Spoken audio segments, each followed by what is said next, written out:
They treated him like dirt. To his cruel tycoon family, he was just the invisible gardener. But to Sara, the humiliated maid, he was a friend. What none of them knew is that the quiet gardener was about to inherit everything. This isn't just a love story. It's a revenge plot. Welcome to a story where the last truly become the first.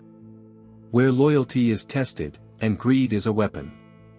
This is the drama of Darrell Lucas, a rich man in disguise. Have you ever felt invisible? Ever felt like the world rewards the worst kind of people? This story is for anyone who has ever been told their kindness is a weakness. Spoiler, it's not. It's a superpower. Sara Hicks is the kind-hearted maid. Darrell Lucas is the humble gardener. Together, they are the targets of a billionaire tycoon's family. They have nothing. The family has it all. But what happens when the tycoon dies? And the will has a shocking plot twist. What happens when the nobody becomes the boss? But this is more than just an inheritance. This is a secret identity, a brutal test, and a devastating frame-up. Before the truth comes out, Sara will be arrested. Darrell will be betrayed. And you will be asking, can true love survive revenge? Stay with us. If you believe that real justice is coming, hit that like button right now. Drop a comment below. Do you think the family deserves what's coming? Share this with someone who needs to see goodness win. And most importantly, subscribe. You do not want to miss what happens next. It's a funny thing about masks. We all wear them, but in a place like the billion-dollar estate of a reclusive tycoon, the masks are just better. They're shinier, more expensive, but they hide the same old human mess. The air in that mansion was thick with drama, the kind that only truly vast amounts of money can buy. And floating through this gilded cage was Sara Hicks, a kind-hearted maid whose goodness was, frankly, a little out of place. She hadn't the foggiest idea that her entire destiny was tied to this house. She moved unseen, mostly, just another part of the staff. But Sara had a spine, and she had a heart. This combination, as you know, is often a recipe for trouble. She saw the rich man-poor woman dynamic not as a story, but as her daily reality. She saw how the tycoon's cruel family treated the help. It was a constant, low-level revenge they enacted on the world for being so obscenely privileged. It was shocking, but it was also just Tuesday. Enter the gardener. This man, Darrell Lucas, was the lowest rung on the ladder. He was quiet, kept to his dirt, and was the favorite target of the family's casual cruelty. He was, for all intents and purposes, invisible. But this is where the plot twist really begins to take root. This humble gardener wasn't just a gardener. He was, in fact, a rich man in disguise, playing a part in a high-stakes game set by his estranged father. You see, Darrell Lucas was the eldest son. He had been cut off years ago, and this whole charade, this secret identity, was his one and only chance to reclaim his birthright. It was all tied to the will, a document that was currently the source of all the household's tension. His father had set a test: find one person in this den of vipers who isn't, well, a viper. He was losing hope, fast. Then came the incident. The younger son, a real piece of work, decided to humiliate Darrell for sport. He was kicking over seed bags, mocking his dirty clothes, just pure, unadulterated venom. And this is where our love story truly begins, not with a kiss, but with an act of defiance. Sara Hicks, who never spoke out of turn, stepped right in front of the raging air. Her voice was shaking, but it was firm. "Leave him be," she said. It was a whisper that cut through the entire garden. The air crackled. Sara, the overlooked maid, was defending the invisible gardener. It was heart-touching, and for Darrell, it was life-changing. He was watching his test unfold in real time, and this woman had just thrown a grenade into all his cynical calculations. She had no idea who he was. She was just good. She didn't do it for praise. She did it because it was right. What's the one word you'd use to describe her courage right now? Drop it in the comments. This single, emotional act of kindness resonated deep within Darrell. He, the tycoon in waiting, the eldest son, saw in this poor maid the only ounce of true love in the purest sense of the word that had seen in a decade. Sara Hicks, of course, was terrified. She fully expected to be fired, to be thrown out for her audacity. She hurried away, her heart pounding, completely unaware that the man she had just saved wasn't just a gardener. He was the key to the entire billion-dollar estate, and she had just become the key to him. The seeds of destiny were well and truly sown. Sara Hicks' life was a masterclass in quiet persistence. She worked tirelessly, a ghost in the machine of the tycoon's opulent mansion. Her days were a blur of polishing silver she'd never use and cleaning rooms she'd never sleep in. It was the quintessential rich man poor woman narrative, and she was stuck on the wrong side of the page. She was overlooked, underappreciated, and that's just how the family liked it. But Sara wasn't bitter, she just was. Meanwhile, in the sprawling gardens, Darrell Lucas was living his own lie. He worked in disguise, his hands calloused from real labor, his face hidden beneath a brimmed hat. This wasn't just a whim, this was a life-changing trial. The gardener was actually the eldest son, the true heir. This entire masquerade, this secret identity, was a brutal and cynical test designed by his estranged father, the old tycoon himself. The test was simple, and that's what made it so cruel. Go work among them as nothing, his father's letter had read. If you can find a single person in my world who is good, not for gain, but simply because they are, the company is yours. This test was all tied to the will, a document that hung over the house like a storm cloud, promising either fortune or ruin. So Darrell, a rich man in disguise, dug in the dirt. He watched his half-siblings and his stepmother float by in a cloud of perfume and entitlement. He saw the drama they manufactured daily, the petty cruelties, the casual disdain. He wasn't just a gardener, he was a spy in the house of his own family, and the intel he was gathering was, frankly, shocking. It was making him question if a single decent soul even existed. It was a lonely existence. He was a tycoon who couldn't spend a dime, an eldest son with no power. Every day, he felt a little more of his own hope wither, just like the weeds he pulled. He was beginning to believe his father's game was unwinnable. Maybe the old man had been right. Maybe everyone was just out for themselves. It was a heavy, emotional burden to carry. And then there was Sara Hicks. She was the only one who ever met his gaze. The only one who offered a simple good morning that wasn't dripping with condescension. He started to notice her, really notice her. He saw her quietly fix a wobbly chair leg in the staff quarters. He saw her slip a piece of her own lunch to a stray cat. She was different. This love story, if you could even call it that yet, was being written in the margins. It wasn't about grand gestures, it was about silent observation. Darrell, the rich man in disguise, started to see a glimmer, a single, tiny spark in the suffocating darkness of his father's world. This quiet maid, Sara, was becoming the one data point that didn't fit his family's cynical equation. She had no idea, of course. She was just trying to get through the day, while he was trying to justify his entire future. The magnificent plot twist was that his father's test wasn't about the family at all, it was about finding the exception. And Darrell Lucas was beginning to suspect had just found her, polishing the banister. The arrogance of the tycoon's younger children was something to behold. It wasn't just regular spoiled, it was next level, generational entitlement. They, along with their equally odious mother, moved through the world as if it were their personal playground, and the staff were just inconveniently placed toys. Their drama was the only drama that mattered, and they made sure everyone knew it. It was a toxic environment, plain and simple. Their favorite target? Darrell Lucas, the gardener. To them, he was less than human. He was the dirt guy. They would relentlessly mock him, sometimes to his face, sometimes just loud enough for him to overhear. They'd complain his muddy boots offended the marble floors. They treated him as completely invisible, a nonentity, And that's exactly what Darrell's secret identity depended on. He took the insults. He, the eldest son, the man who could buy and sell them 10 times over if he wished, stood there and absorbed their scorn. This was the test. This was the crucible his father had designed. It was a daily exercise in being humiliated.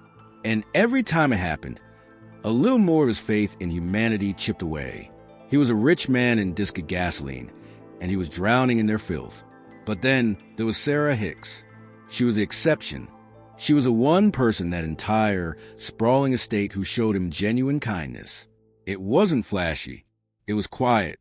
It was a cup of water left for him on a hot day. It was a shared, knowing glance when one of the siblings had a particularly nasty tantrum. It was simple, heart-touching respect. Sara, too, was often on the receiving end of their scorn. As a maid, she was just as invisible as a gardener. But she handled it with a quiet dignity that Darrell found mesmerizing. She never stooped to their level. She just did her work, her head held high. This rich man, poor woman dynamic was on full display, and Sara was handling it with a grace his family couldn't even spell. This silent alliance began to form. They were the invisibles. Darrell, the hidden tycoon, and Sara, the kind-hearted maid. He found himself watching for her, and she for him. It wasn't a love story yet, not in the traditional sense. It was something deeper. It was a bond of shared humanity in an inhumane world. It was a true love for decency. This, of course, was all part of the plot twist. The old man's wasn't just about finding one good person. It was about seeing who could recognize goodness. Darrell was being tested on his perception, and Sara was the entire exam. Her kindness to him, the man she thought was nothing, was the only thing keeping him from walking away from it all. The family, meanwhile, was completely oblivious. They continued their campaign of petty revenge against the world, never once imagining that the gardener they kicked dirt on was a man who held their destiny in his hands. And they definitely didn't realize that their emotional cruelty was forging a bond between Darrell Lucas and Sara Hicks that would soon change everything. The night of the annual summer gala was the peak of the family's self-congratulatory drama. The mansion was dripping with crystals and fake smiles. It was an over-the-top display of wealth, a party designed to reinforce their status as the local tycoon royalty. For the staff, however, it was hell. It was twice the work, twice the scrutiny, and twice the opportunity for the family to be awful. Sara Hicks was rushing with a tray of champagne, her feet already aching. The tycoon's daughter, a carbon copy of her mother's cruel vanity, was holding court. She saw Sara, and a malicious little smirk played on her lips. It's a shocking thing, isn't it, when people are cruel just because they're bored. The daughter stuck her foot out. It was so fast, so deliberate. Sara went flying, the entire tray of expensive champagne crashing onto the white carpet and splashing all over a priceless tapestry. Silence. Then a collective gasp. The daughter immediately burst into fake tears, pointing a trembling finger. She did it. That clumsy maid. And look, she ruined the garden too. She shrieked, pointing at some mud tracked in. It must be him, the gardener. They're in it together. She's probably sneaking him food. Fire them. It was a masterful performance of pure spite. Darrell Lucas, who had been tasked with lighting the garden paths, was standing just outside the door. He had seen the whole thing. The deliberate trip. The lie. He watched as the family descended on Sara like vultures. She was humiliated, tears welling in her eyes, trembling as the stepmother screamed at her. They demanded she apologize, that she pay for the damages, that she admit her conspiracy with the gardener. And here, my friend, is the heart-touching part. Here is the moment that sealed her destiny. Sara, surrounded by enemies, looked over at the doorway where she knew Darrell was. She saw him, the poor gardener, already on thin ice. And she made a choice. She quietly took the blame. It was my fault, she whispered, her voice thick with unshed tears. I tripped. It was all me. Mr. Lucas had nothing to do with it. Seriously, would you take the fall like that? Would you protect someone else's job at the cost of your own? It's a tough one. She protected him. She protected the one man who was, ironically, the eldest son and a rich man in disguise. She took the bullet for the one person who didn't need protecting. All because she thought he did. It was an act of integrity, so profound it knocked the air out of Darrell's lungs. The family, satisfied with her victory, fired her on the spot. Get your things and get out. And you, the stepmother snarled at Darrell, you're next. I want you gone by morning. This was the plot twist they had engineered. But it wasn't the real plot twist. The real one was happening inside Darrell. He was watching the only decent person in his life be destroyed. He watched Sara be led away, and he couldn't say a word. He couldn't blow his secret identity. Not yet. The will reading was too close. This emotional torture, this powerlessness, was the real test. He had to stand by, disguised as a simple gardener, and watch his family's evil win the battle. But he was damned sure he was going to win the war. Darrell was shattered. He retreated to the small, damp shed that served as his home within the gardener's quarters. He watched from the window as security escorted Sara Hicks off the property, her shoulders slumped in defeat. He, the rich man in disguise, the tycoon in waiting, had never felt so powerless. His father's brutal test had just cost him the one person who passed it. He felt humiliated, not by his family, but by his own deception. He was deeply, profoundly moved. Her integrity was a punch to the gut in his world. People threw each other under the bus for a perceived advantage. Sara had just thrown herself under the bus for a stranger, for the lowest-ranking employee on the estate. It was a heart-touching act of true love, not romantic. Not yet, but the love of a good human for another. It was life-changing. He couldn't let it go. He couldn't reveal his secret identity, not with the reading days away, but he couldn't do nothing. So he began to forge a silent bond. He found her small, rented room in the village, and he started leaving. Things. Small, anonymous gifts that only she would understand. It wasn't about money, it was about recognition. The first gift was a single, perfect camellia, a rare flower from the tycoon's prized greenhouse. It was a bloom had been carefully cultivating, one his stepmother had demanded for the party. He left it on her windowsill with a simple and signed note for the brave.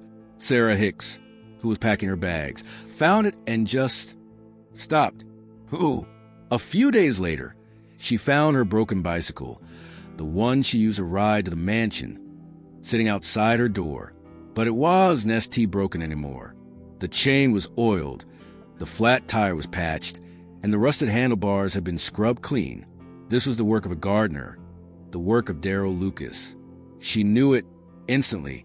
It was an emotional bomb. This silent love story was unfolding in the most unusual of ways. It was a romance built on anonymous acts of kindness. He was a rich man in disguise, using the only language he was allowed, told language of fixing broken things. He was, in his own way, trying to tell her that he saw her, and that he was trying to fix the drama his family had caused. Sara was baffled and deeply touched. What would you even think if this started happening? It's a little creepy, but also incredibly sweet. She felt a connection to the quiet gardener she had tried to protect. She thought he had been fired. 2. She had no idea he was still on the grounds, watching over her from afar, his heart aching. This bond, forged in silence and sacrifice, was becoming stronger than any spoken word. Darrell Lucas, the eldest son, was falling in love. He was falling for the one person who had shown him any decency. And this bond would soon be the catalyst for the most shocking plot twist a family could ever imagine. They thought they had gotten rid of the maid. They had no idea they had just created an unbreakable alliance. The air in the mansion grew colder. With Sara Hicks gone, the family's cruelty had to find a new target, and it landed, as it always did, squarely on Darrell Lucas, the gardener. But now, they had an accomplice, the family's ambitious lawyer. This lawyer was a snake, allied with the younger siblings, and he knew the will was coming. He needed to eliminate all potential threats, and for some reason, the quiet gardener made him nervous. He devised a plan. The old tycoon had one true love, left a collection of rare, prized orchids. They were his passion. The lawyer, knowing Darrell was responsible for them, snuck in one night. He didn't just kill the plants, he sabotaged the entire greenhouse, using a chemical that would look like simple negligence. His goal to get Darrell fired for incompetence, discrediting him completely before the reading. When Darrell arrived in the morning, his heart stopped. It was a massacre. The delicate flowers were withered, brown, and dying. This wasn't just a job, this was a revenge plot. He knew instantly who was behind it. This was a family's drama, and it had just escalated. He felt that familiar wave of being humiliated and powerless. This sabotage would not only get him fired, but would dishonor his father's memory. But he wasn't alone. As he stood there devastated, a small voice came from the shadows. "I thought you might need this." It was Sara Hicks. She was holding a bag of specialty fertilizer and a clipping from her own small plant. She hadn't been able to stay away. She had been checking on him, worried, and had seen the lawyer sneaking around. She didn't have all the pieces, but she knew a setup when she saw one. This is it, folks. This is the definition of loyalty.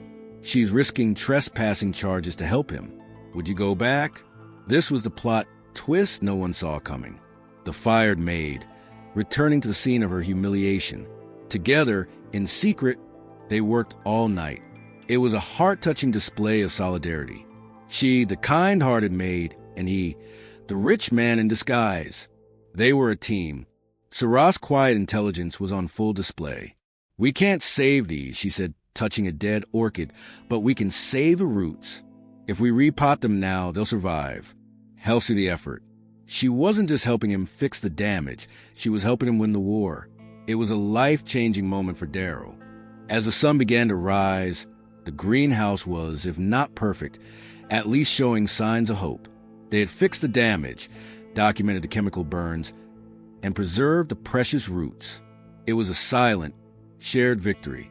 This love story was being cemented not with kisses, but with potting soil and shared purpose. Their destiny was now intertwined. Darrell, the eldest son, looked at Sara Hicks, her hands covered in dirt, and felt a surge of emotional gratitude that was almost painful. The lawyer had tried to get him fired, but all he had done was expose himself and prove to Darrell, beyond a shadow of a doubt, who his only true ally was. The tycoon's son and the poor maid, working in secret to save a garden. The secret, all-night mission to save the gardens did more than just salvage the orchids. It salvaged Darrell Lucas. As they worked side by side, he observed Sara Hicks in a new light. It wasn't just a fleeting, heart-touching kindness he had seen before. This was something deeper. He observed her quiet intelligence, the methodical way she analyzed the sabotage, the practical, non-nonsense way she triaged the plants. She wasn't just nice. She was smart. She was sharp, insightful, and had an unwavering empathy that his family wouldn't recognize if it hit them in the face. She spoke about the plants with a gentle respect. She handled the drama of the situation not with panic, but with quiet competence. Darrell, the eldest son and hidden tycoon, realized he wasn't just impressed, he was in awe. This rich man, poor woman dynamic that his family tried to enforce. It was a complete sham. Here he was, the rich man in disguise, and he was learning more from this poor woman than his Ivy League education had ever taught him.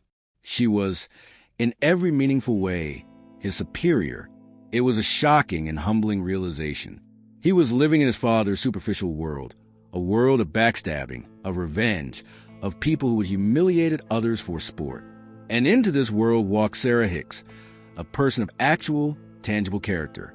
She was the only authentic thing he had encountered in years. Their love story was blossoming in the midst of this toxicity, a rare flower in a sabotaged greenhouse. As they finished, she looked at him, her eyes full of worry that wasn't for herself. "You have to be careful, Darrell," she said, using the gardener's name. "They don't just dislike you. They want to destroy you." She had no idea how right she was. She had no idea she was talking to the eldest son, the man whose secret identity was the key to the entire will. This emotional connection was now undeniable. He realized his father's test wasn't just to find one person character. The test was to recognize what character truly was. It wasn't about power or status. It was about who you are when no one is watching, or when everyone is watching, and you do the right thing anyway. Sara had passed that test a dozen times over. Darrell, the gardener, nodded, his heart full. He was realizing that his destiny wasn't just to inherit his father's company. His destiny was to deserve it, and he couldn't deserve it without the moral compass he had just found in Sara Hicks. She was the one. She was the only person in his father's superficial world who was real. This realization was life-changing. It solidified his resolve. He wasn't just fighting for his inheritance anymore. He was fighting for her. He was fighting for a future where people like Sara weren't thrown away, and people like his family weren't allowed to win. The plot twist was complete. The test wasn't about him, it was about her. The inevitable finally happened. A heavy, oppressive silence fell over the mansion, a drama-filled hush that was louder than any of the family's previous shouting matches. The old tycoon had passed. The news rippled through the staff quarters with a quiet dread, and through the family's wing with barely concealed, greedy anticipation. The king was dead. Long live the... Well, that was the question, wasn't it? The lawyer, slithering through the halls, announced that the will reading was imminent. It would happen in 2 days. This was it, the final act. The tension in the air was so thick, you could cut it with one of the families and use silver knives. The younger siblings and the stepmother didn't even bother pretend to mourn. They were already plotting. They gathered in the library that very night, their voices low and venomous. And they were not alone. Darrell Lucas, the gardener, was just outside the window, trimming the hedges in the dark. A task had been ordered to do.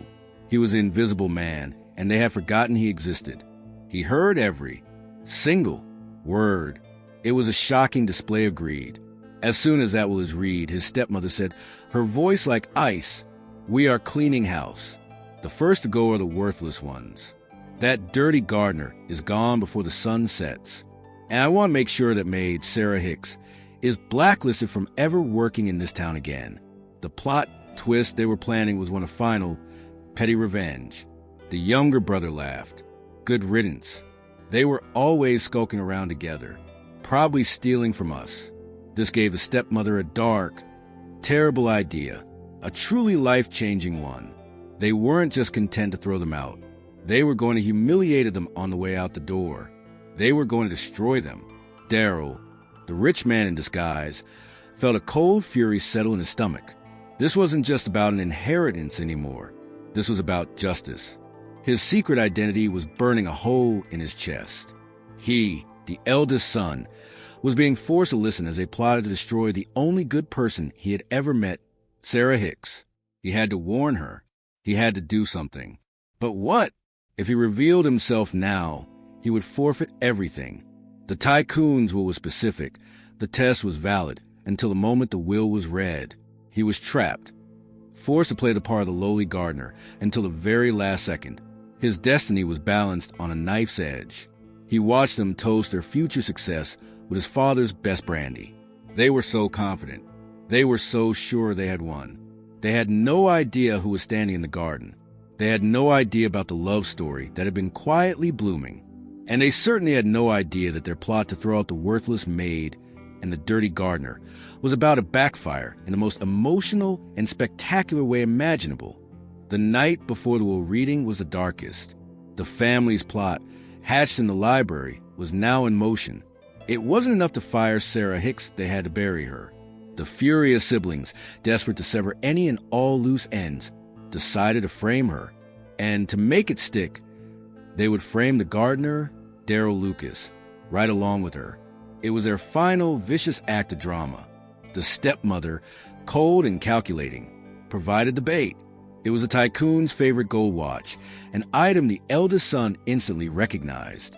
It was the watch his father was always wearing. In a shocking move, the younger brother snuck into the staff quarters. He knew Darrell, as a gardener, had a small shed. He planted the watch deep inside a bag of fertilizer. But they weren't done. That only implicated Darrell. They needed to tie him to Sara. The ambitious lawyer, now fully complicit, found a small pearl earring that Sara had lost during the gala incident. He took the earring and the tycoon's stolen watch and placed them together in Sara's tiny, rented room in the village. They were framing them as thieves working together. A plot twist designed to destroy them both. They were creating a narrative the dirty gardener and the worthless maid had been in a love story, a criminal one. They had been conspiring to steal from the family all along. It was a neat, tidy, and utterly despicable lie. It was a revenge plot that would not only get them thrown out, but would see them arrested. It's one thing to be cruel, but it's another to frame innocent people. What word describes this family? I can think of a few. This was the ultimate betrayal. The family was so consumed by greed that they were willing to send 2 innocent people to prison just to secure their own inheritance. They were willing to humiliate them in the most public way possible. Darrell, still reeling from what had overheard, had a terrible feeling. His secret identity felt more like a prison than a strategy. He, a rich man in disguise, was powerless to stop the train that was about to hit the woman he was falling for. He couldn't go to the police. He couldn't warn Sara without exposing himself. He was trapped. This life-changing moment was not one of triumph, but of agonizing helplessness.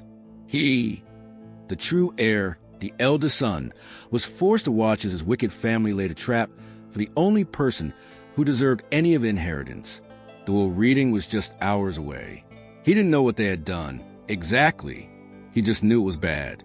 The emotional weight of his father's test was crushing him. He had to hope. He had to trust that the destiny he felt pulling them together was stronger than the hate that was trying to tear them apart. But as the sun rose on the day of the reading, hope was in very short supply. The morning of the will reading arrived, cold and gray. The atmosphere in the tycoon's mansion was electric with tension. The family was dressed in their finest, a mockery of mourning. And then the drama began. The stepmother, with a perfectly practiced look of sorrow, announced to the lawyer that she believed a theft had occurred. She suggested, for everyone's peace of mind, that the staff's quarters and rooms be checked. It didn't take long. Security, led by the smug lawyer, descended on Sara Hicks' small room in the village. They found the watch and the earring, planted precisely where the siblings had left them. The trap was sprung. 2 security guards, grim-faced and just doing their job, dragged the protesting Sara back to mansion. She was confused, terrified, and utterly humiliated. She was brought into the grand library, where the family was assembled. "Thief!" the daughter shrieked. "We knew it. She and the gardener." Sara's head snapped up. "What? No. I don't know how that got there," she cried, her voice breaking. It was a shocking, brutal scene. She was being framed, and she knew it, but she had no way to prove it. And where was Darrell Lucas? He was there. He was right there. As per the lawyer's request, all staff were required to be present for the reading. He stood in the back in his dirty gardener's clothes. He was forced to watch as the woman he loved was dragged in like a criminal. The family smirked at him, enjoying his powerlessness. He couldn't stop it. This was the moment his secret identity became a curse. He, the eldest son, the rich man in disguise, had to stand there mute as security grabbed Sara's arms. He was powerless to stop it. If he spoke, he would forfeit the will, the company, and any chance of actually saving her. He had to protect his identity. It was the most emotional, agonizing moment of his life. Sara looked at him. Her eyes, filled with tears, found his across the room. It wasn't an accusation. It was a plea, an appeal to the one person who had shown her kindness. And he just had to look away. He had to let her believe he was just a lowly gardener, as terrified and powerless as she was. It felt like a betrayal. This is the ultimate test of his resolve. To win the war, he has to lose this battle. Could you do it? Could you stay silent? This was his destiny, his father's cruelest test. He was being forced to choose between his love story and his future. He was choosing to save the future, hoping it wasn't too late to save the love story. 2. Security dragged the protesting, crying Sara away, locking her in a side room to await the police. The family smirked, their victory complete. They had neutralized the maid and the gardener in one brilliant, evil stroke. They had no idea. They had no idea what was coming. The plot twist was still winding up. Darrell Lucas was devastated. He was an empty shell, standing in the back of the room, his gardener disguise suddenly feeling like a shroud. He had just watched the only authentic person he had ever met, Sara Hicks, be dragged away. He had seen the look in her eyes of fear, the confusion, and the flicker of betrayal. when he did nothing. It was a heart-touching moment, in the most painful way imaginable. He believed his father's cynical test had cost him everything that mattered. What was the point of winning a billion-dollar company if it meant sacrificing the one person who made the world feel real? This life-changing quest for his inheritance now felt like a fool's errand. He had found the one person of character, and his reward was to watch her be destroyed by the very superficial world his father had warned him about. The drama in the room was suffocating. The family was giddy, whispering, barely able to contain their glee. They had won. They had framed the maid, and the gardener was next. Darrell, the rich man in disguise, was completely and utterly alone, surrounded by the monsters he was related to. This emotional toll was unbearable. He was just about to reveal the truth. That was the irony. The will reading was in minutes. He had planned, in that moment, to expose his secret identity and, in the same breath, protect Sara. He had a small, secret file of his own, but they had moved faster. Their revenge plot had been preemptive, and it had worked, or so it seemed. He was now convinced he had lost her. Even if he won, even if he took control, how could he ever look her in the face again? He, the eldest son, the hidden tycoon, had stood by and let her be humiliated. He had let her be called a thief. His silence, a strategic necessity, felt like a moral failure. This plot twist was one he hadn't anticipated. He thought the test was about finding her. He never realized the test was about losing her. His father's game was more cruel than he could have ever imagined. He was about to inherit a fortune, and all he felt was bankrupt. His destiny felt like a hollow victory. The love story he had just begun to believe in, the one with Sara Hicks, was over before it started. He had failed her. He, Darrell Lucas, was a coward. He had protected his inheritance, but he had lost his soul. He closed his eyes for a brief second, steadying himself.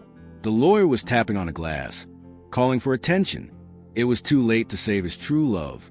It was too late to fix what he had broken with his silence. Or was it? He had to play the last card. He had to see this through. But he was no longer doing it for the money. He was doing it for revenge. The will reading began. The lawyer, the family's co-conspirator, stood at the front of the grand library. He was positively preening, radiating a smugness that was almost palpable. He adjusted his spectacles, unrolled the thick document, and looked out at the family. "We are gathered." He began to read the final will and testament of the late tycoon.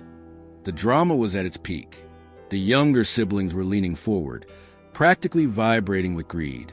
The stepmother had a small, satisfied smirk on her face.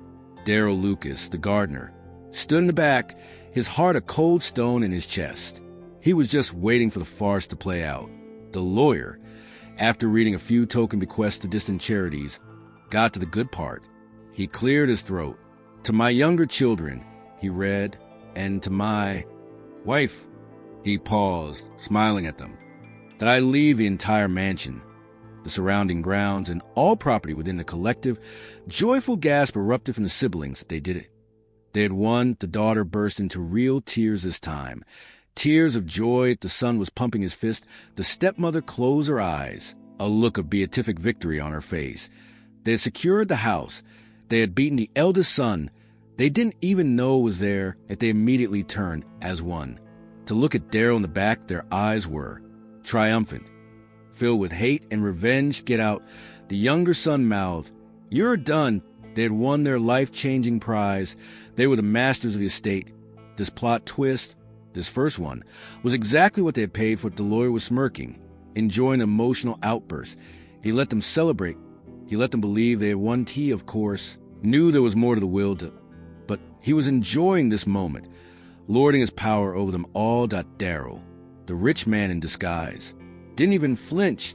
He just watched their ugly celebration. He watched them toast each other, mere moments after their father's who was being read. It was shocking. Even for them, it was the most disgusting display of human greed he had ever witnessed. But the celebration was not premature. The lawyer wasn't done. He was just getting started. This first clause was just the appetizer, the main course, the real destiny of the tycoon's fortune. was yet to be revealed. The family, however, was too busy celebrating their victory to notice the storm that was about to break. As the siblings were hugging and high-fiving, a commotion was heard from the side room. The door burst open. It was Sara Hicks. She had somehow managed to get past the guard. She was frantic, her hair wild, her eyes blazing. She wasn't crying anymore. She was furious. The security guard was right behind her, trying to grab her. "Ma'am, you can't be in here." "No," she shouted, her voice echoing the cavernous library. She wasn't looking at the family. She was looking right at Darrell Lucas. "The gardener, you are all wrong," she yelled. The family stopped, shocking expressions on their faces. "Out wrong about what? You little thief?" The stepmother sneered. "That we own this house." "I don't care about the house," Sara shot back, her voice ringing with emotional power. "That you're wrong about him." She pointed, her finger trembling, straight at Darrell. "That you've been trying to get him fired. You've been trying to humiliate him, and now you're framing him. But you're wrong. He is a good man." It was a stunning, heart-touching moment. Here she was framed, about to be arrested, her life in ruins, and she was using her last moments of freedom to defend him, to defend the quiet gardener she thought had stood by and done nothing. She was defending his honor. One last time. It was the purest definition of true love and loyalty. That take that in the... She believes she's in jail, and her only thought is to defend his character. What a woman. This is the ultimate validation. This was her final stand. She had no idea about the will.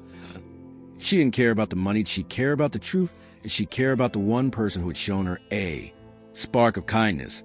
The man who fixed her bike, that Darrell Lucas. The eldest son felt the ice around his heart crack. He looked at Sara Hicks, truly saw her, and knew, in that life-changing instant, that he wasn't just going to give her a job. He was going to give her the world. This love story, this romance, was real. It was the only real thing in the room. The lawyer, flustered by the interruption, banged on the table. Security. "Remove her. This is the reading of a will." The guards grabbed her. Arms again. "No." She screamed, fighting back. "He's a better man than any of you. He has more honor in his little finger." "She's right," a new voice said. It was deep. It was powerful. It wasn't the voice of a gardener. Everyone turned. Darrell Lucas had stepped out of the shadows. "You're right, Sara, but I think it's time you let me handle it." The plot twist was just arriving. The lawyer, for the first time, looked nervous. The drama in the room had shifted. "Sir," he said to Darrell, "you are staff. Be silent, or you will be removed." The family was outraged by the gardener's audacity. But Darrell just smiled, a cold, hard smile. "You're right," he said. "I'm not staff, but you are the lawyer, and you are legally bound to read the entire will. Aren't you?" The lawyer's face went pale. He knew. Theirs. "A codicil," he stammered, his eyes darting to the furious stepmother. "A final amendment." The family celebration died instantly. What codicil?" the son demanded. "Read it." The lawyer, now sweating, was forced to read the final codicil. His voice was barely a whisper. He cleared his throat. All controlling shares of the company, the title of CEO, and the entirety of the liquid estate. He paused, his hand shaking. "Go. To my eldest son." The room was silent. The stepmother laughed. "His eldest son? He has no eldest son. Only him," she said, pointing at the younger brother. Darrell stepped forward. "Not quite," he said. The lawyer, his face ashen, was forced to read the final line. His voice cracked.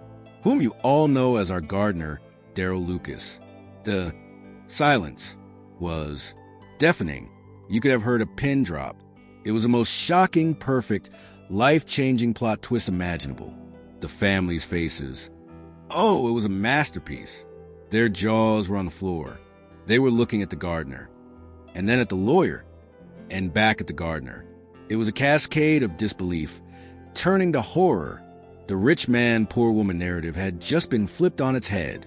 The poor woman, Sara Hicks, was staring, her hand over her mouth, her brain trying to reboot.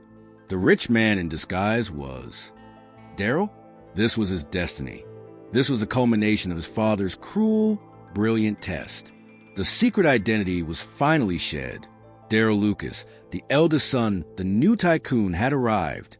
His father's was a masterpiece of revenge from beyond the grave, designed to humiliate his greedy family in the most public way. But, the younger brother stammered, He's dirty. It was all he could come up with. Darrell just looked at him, his gaze level and cold. The power in the room had shifted. It had transferred from the smug family to the quiet man in the back, and he knew exactly what to do with it. In one smooth motion, Darrell Lucas reached into his pocket.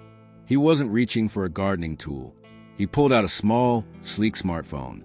As gasps filled the room, he stepped forward, not in the shuffling gait of a gardener, but with the confident stride of tycoon.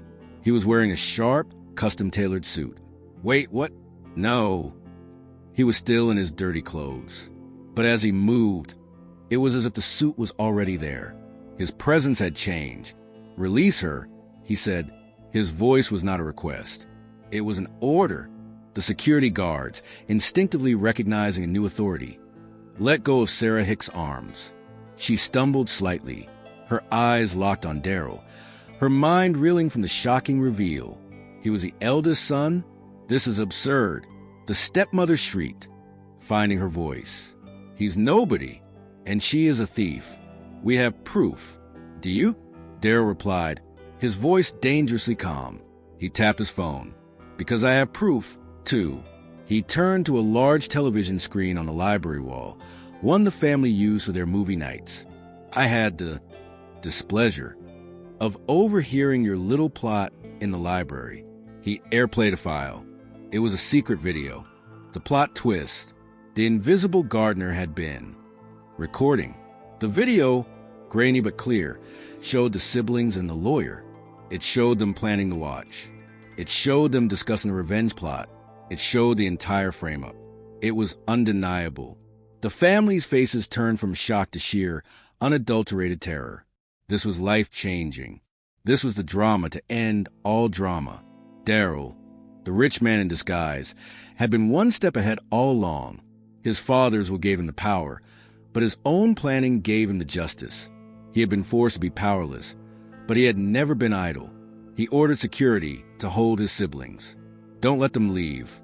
Then he looked at the lawyer, who was trying to slip out the back. And you're disbarred. And you're an accomplice to perjury, defamation, and conspiracy to commit theft. I think you'll be the one awaiting the police. It was a total reversal of destiny. The man they had humiliated was now in complete control. He had exposed them, every last one. The secret identity was gone, and the new CEO, the eldest son, was cleaning house. He was the rich man, and he was serving his revenge ice cold. The room was in chaos. The siblings were screaming. The stepmother was catatonic, and the lawyer was pleading. But Darrell Lucas only had eyes for one person.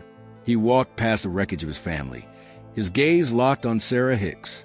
She was standing by the wall, trembling, still processing the shocking plot twist.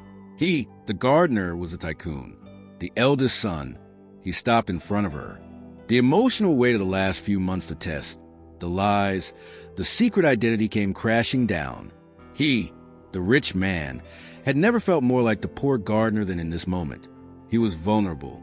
Sara, he said, his voice now gentle. I am so sorry. For all of it. In front of the entire Shock family. He did what he'd been dreaming of for weeks. He pulled her close. It wasn't an act of power. It was an act of belonging. My father's will set a test, he said, his voice loud enough for everyone to hear. He wanted me to find one person of character in his world. Just one. He looked over at his sputtering siblings. In firing all of you, he said flatly, you're out of the company and of this house. He looked at the lawyer. You're done. Then he turned back to Sara, his eyes softening. My test, he whispered just for her, was to find you. This was the ultimate love story. This was true love, forged in secret, tested by drama, and revealed in a life-changing moment. The rich man, poor woman story had ended, and a new one was beginning. He, the new tycoon, was asking the maid not to work for him. He was asking her to join him, You were the only one who saw my true worth when I was just a gardener," he said, his voice thick with emotion. "You were the only one who didn't care about the money, the status, the only one who was just good." He was asking the woman who had been humiliated for his sake, the woman who had shared his destiny, to now share his new life. It was heart-touching. It was a romance for the ages. He didn't actually ask. He didn't need to. As he pulled her in, she wasn't the maid, and he wasn't the CEO. They were just Darrell and Sara, two people who had found each other in the dirt. And that's a finale. Give this story a like as a sign of respect for Sara's courage and Darrell's patience. They earned this. The revenge on his family was sweet, but the victory of finding Sara was sweeter. The will had given him the company. But Sara Hicks had given him a reason to run it. In the end, this wasn't a story about money or revenge. It was a story about value. The cruel family, who had everything, had no value at all. And Sara Hicks, the worthless maid, proved she was priceless. True love isn't just about romance. It's about seeing the true worth in someone when no one else does. If you, too, believe that character is the real wealth and that kindness is a superpower, then you found your place. This is your community. Subscribe and join our family of storytellers and truth seekers. Give this video a like to spread the message that good people do win. Comment with your most emotional, one-word reaction to that final plot twist. And share this story with a mission to remind the world that destiny always finds a way. And while you're waiting for our next story, know that this channel is a treasure chest of heart-touching journeys just like this one. Explore our older videos and discover the other unforgettable drama and romance we've shared. And so you don't miss any of the incredible new stories we're preparing to tell, make sure you ring that notification bell. You won't want to be left out of the next shocking reveal.